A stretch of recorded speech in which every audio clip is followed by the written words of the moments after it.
teman-teman punya ijazah S1, teman-teman punya pengalaman pekerjaan, teman-teman punya sertifikat N3. Pertanyaannya, teman-teman yang memiliki 3 persyaratan ini, apakah masih mau berangkat ke Jepang dengan visa magang?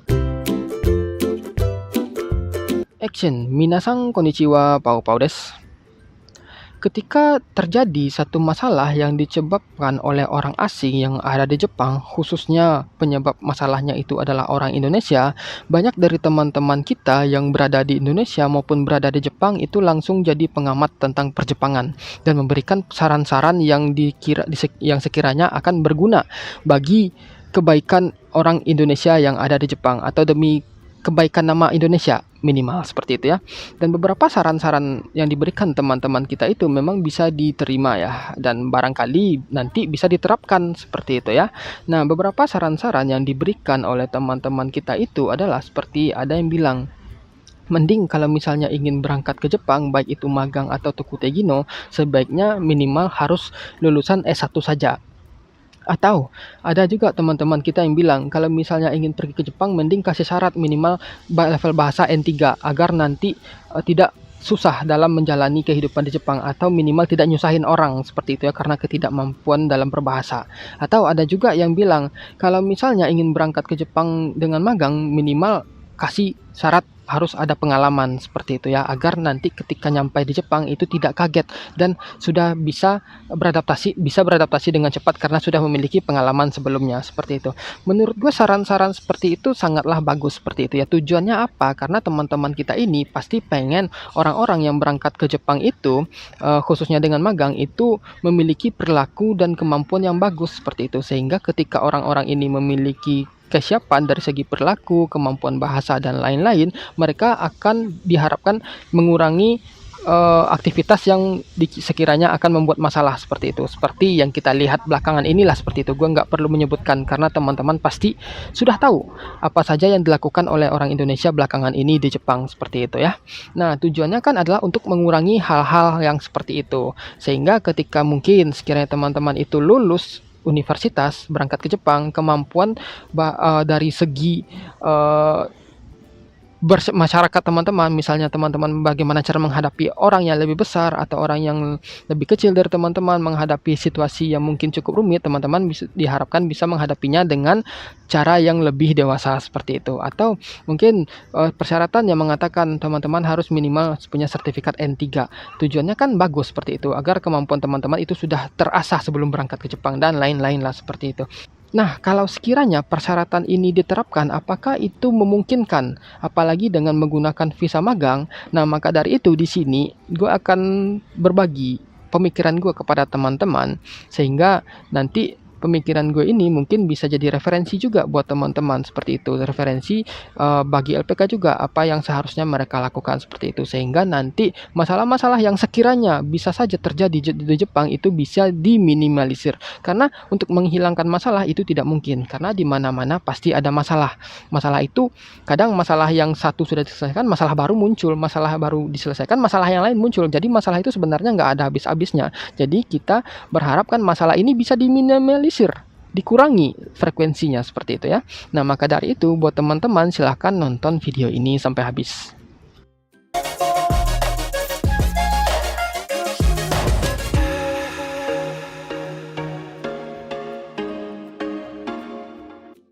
Nah, ketika teman-teman itu memberikan saran atau ide jika sekiranya ingin berangkat ke Jepang dengan visa magang, sebaiknya harus lulus S1. Sebaiknya harus punya sertifikat N3 dulu, atau sebaiknya punya pengalaman terlebih dahulu seperti itu ya. Sebenarnya saran-saran itu bagus sekali. Tidak ada salahnya seperti itu. Karena kan ini demi kemajuan dan kebaikan kita semua ya, kita semua. Ya, baik yang ada di Indonesia maupun yang ada di Jepang seperti itu. Tetapi jika hal ini diterapkan, tentunya ini sangat bertentangan sekali dengan tujuan visa magang tersebut. Visa magang tersebut tujuannya adalah untuk pertukaran ilmu ya teman-teman, untuk mencari ilmu. Pada dasarnya belajar lah seperti itu. Belajar. kita sebagai warga negara Indonesia, orang asing yang datang ke Jepang dengan menggunakan magang itu tujuannya untuk belajar, mempelajari bagaimana sistem kerja di Jepang, bagaimana sistem kehidupan di Jepang, bagaimana aturan-aturan yang diterapkan di Jepang, bagaimana kerjanya, sehingga nanti apapun yang kita pelajari yang ada di Jepang itu bisa kita terapkan di negara asal, sehingga nanti ketika teman-teman pulang dari magang, teman-teman itu sudah tahu, sudah paham bagaimana cara-cara bekerja, prosedur yang benar, dan ini diterapkan di Indonesia. Anggap misalnya teman-teman itu datang ke Jepang dengan visa magang bidang pertanian.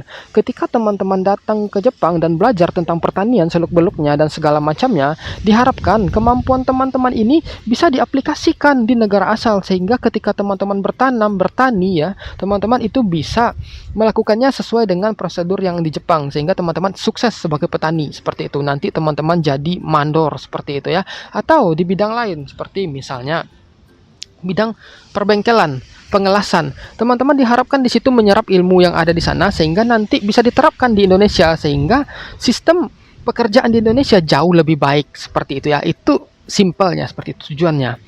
Sehingga ketika teman-teman datang sebagai visa magang untuk belajar, tidak diperlukan kemampuan bahasa yang bagus seperti itu. Cukup kemampuan bahasa standar yang bisa diterapkan sehari-hari, cukup untuk komunikasi sehari-hari, untuk memahami perintah. Misalnya teman-teman disuruh koreo totte kudasai, soreo totte kudasai, soreo motekaite kudasai, soreo. Nah, iro-iro lah pokoknya seperti itu ya. Teman-teman paham itu aja, itu udah cukup untuk menjalani pekerjaan standar dasar dengan magang seperti itu ya. Atau teman-teman tidak perlu dituntut untuk memiliki pendidikan yang tinggi untuk pergi belajar ke Jepang, kan magang nih, training gitu loh, namanya aja technical training ya, magang gitu loh.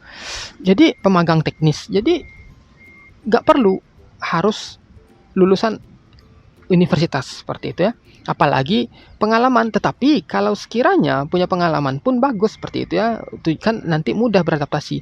Tetapi kalau sekiranya teman-teman punya 3 kriteria ini, teman-teman punya ijazah S1, teman-teman punya pengalaman pekerjaan, teman-teman punya sertifikat N3.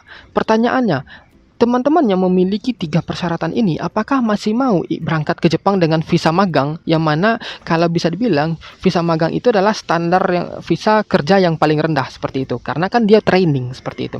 Apakah teman-teman masih mau bekerja dengan visa tersebut? Tentunya kebanyakan dari teman-teman kita tidak mau bekerja dengan visa tersebut. Kenapa?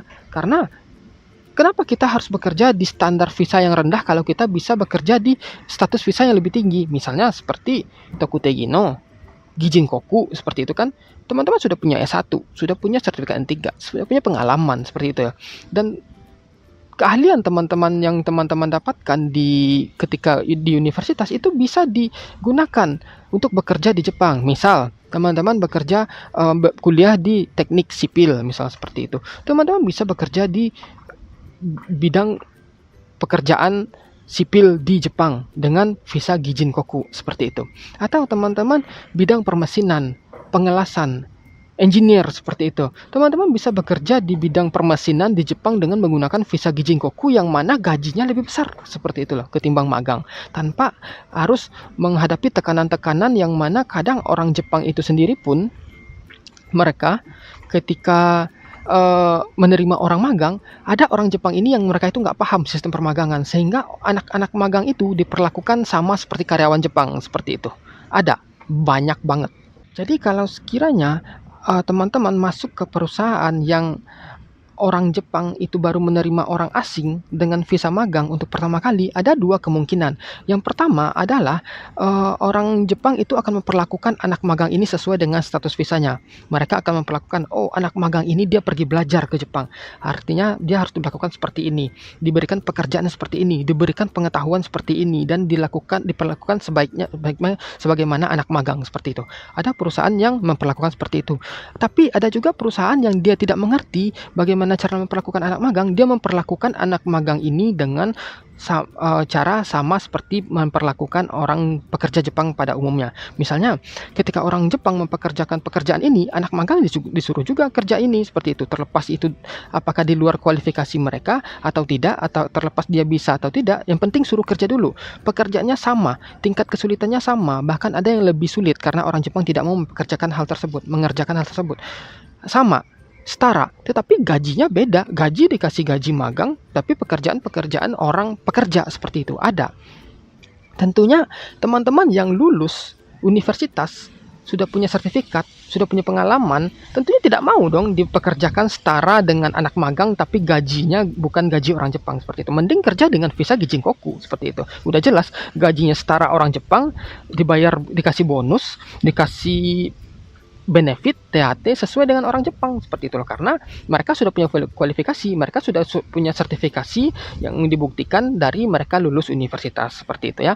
Tentunya di situ tidak sesuai, kalau sekiranya aturan itu diterapkan tentunya tidak sesuai dengan tujuan pemagang tadi seperti itu ya. Tetapi semuanya itu balik lagi kepada teman-teman. Apakah teman-teman itu emang pengen datang ke Jepang dengan visa magang terlebih dahulu? Walaupun teman-teman punya sertifikat skill, punya ijazah S1, punya pengalaman, teman-teman ingin magang dulu atau langsung ke Gijinkoku atau ke Tokutei Gini dulu, itu semuanya keputusan teman-teman. Barangkali teman-teman punya pemikiran lain. Oh, mending gue datangnya dengan magang dulu. Gue mau belajar dulu bagaimana sistem di Jepang, bagaimana cara bekerja di Jepang. Nanti setelah itu, setelah magang gue lanjut ke Gijinkoku seperti itu, karena gue sudah lulus dari universitas dan punya sertifikat N3 seperti itu ya. Atau mungkin selama magang dilatih lagi kemampuannya bisa memiliki N2 atau N1 seperti itu ya. Sehingga nanti ketika pindah ke Gijinkoku, bagaimana budaya kerja di Jepang, bagaimana cara berbahasa di Jepang, berbicara di Jepang, itu sudah dipahami. Ya, terserahlah bagaimana keputusan teman-teman, itu keputusan teman-teman masing-masing seperti itu ya. Nah, maka dari itu, walaupun persyaratan harus memiliki sertifikat S1, N3, pengalaman itu tidak relevan dengan tujuan magang, hal ini bukan berarti teman-teman bisa seenaknya semena-mena datang ke Jepang tanpa modal apapun dan datang ke Jepang dengan visa magang. Karena teman-teman pun harus memiliki persiapan, minimal teman-teman harus punya pengetahuan tentang bagaimana sih di Jepang, bagaimana sih budaya di Jepang, apa sih yang nggak boleh dilakukan, bagaimana sih bicara dengan orang yang lebih dewasa, bagaimana sih bicara dengan orang yang lebih kecil, seperti itulah. Kalau sekiranya kita tidak tahu apa yang harus kita lakukan, apa sih yang harus kita sampaikan kepada atasan kita, seperti itu loh. Kita nggak punya pengalaman nih, bagaimana cara meminta kita diajarkan dengan baik seperti itu. Tentunya kita harus diajarkan bagaimana dasar-dasar yang dari bawah itu. Apalagi dengan anak-anak yang baru lulusan SMA, mereka itu kadang masih labil seperti itu. Kadang mereka ke eraso, apa sih bahasa Indonesianya eraso ini, ya ke apa ya eraso, nanti gue tulis aja artinya eraso seperti itu. Dia tahu, oh gue gini loh seperti itu ya, agak meninggi lah seperti itu ya. Ada juga karena dia labil tadi, sehingga peran dari LPK yang mengirim anak-anak magang itu penting ya. LPK harus memberikan pendidikan, pendidikannya itu nggak pendidikan bahasa saja, nggak pengetahuan tentang budaya saja, tetapi pengetahuan tentang bagaimana cara berkomunikasi dengan orang, berhadapan dengan orang, bagaimana cara bermasyarakat seperti itu ya.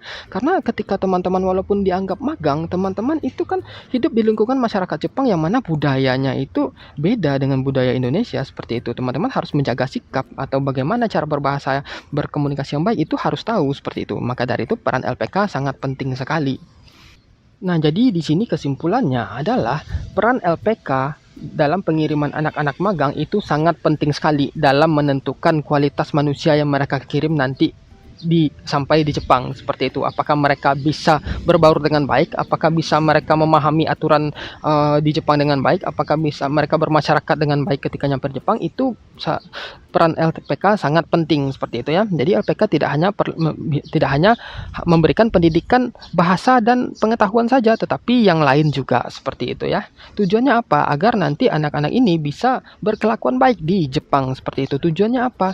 Ketika mereka berkelakuan baik, perusahaan senang, mereka akan ingin merekrut lagi orang Indonesia karena orang-orang Indonesia perlakunya baik, bisa bekerja, bahasanya bagus seperti itu, sehingga nanti perusahaan mau lagi merekrut orang dari LPK tersebut karena orang yang dari LPK tersebut berkualitas seperti itu ya. Dan itu juga berimbas kepada orang Indonesia lainnya yang ingin berangkat ke Jepang, mereka akan mendapatkan kesempatan lebih besar untuk masuk ke Jepang seperti itu ya, karena image orang Indonesia yang bagus seperti itu. Dan yang selanjutnya kesimpulannya itu adalah ketika teman-teman memiliki sertifikat ijazah S1, sertifikat N3, pengalaman kerja, itu teman-teman boleh pilih.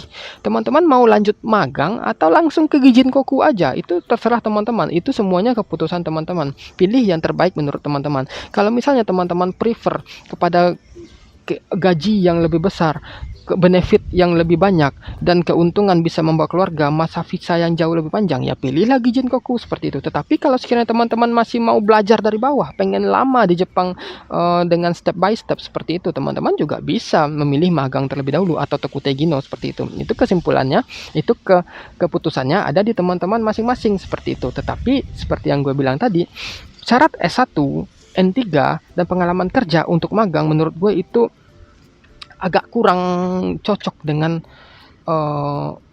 tujuan visa magang itu dibuat seperti itu ya. Jadi di sini peran LPK sangat penting sekali untuk mendidik muridnya, dalam mendidik muridnya, sehingga nanti ketika LPK berhasil mendidik muridnya, muridnya juga berhasil di Jepang, sehingga itu bisa menciptakan kenyamanan dan sesuatu yang baik di Jepang seperti itu ya untuk kedepannya. Nah, jadi lebih kurang seperti itu sih pendapat gue ya tentang syarat yang harus diterapkan untuk pemegang visa magang khususnya. Kalau sekiranya teman-teman masih punya pertanyaan, silakan tulis di komen, gue bakal jawab sebisa mungkin, dan sampai ketemu di video berikutnya. Cut.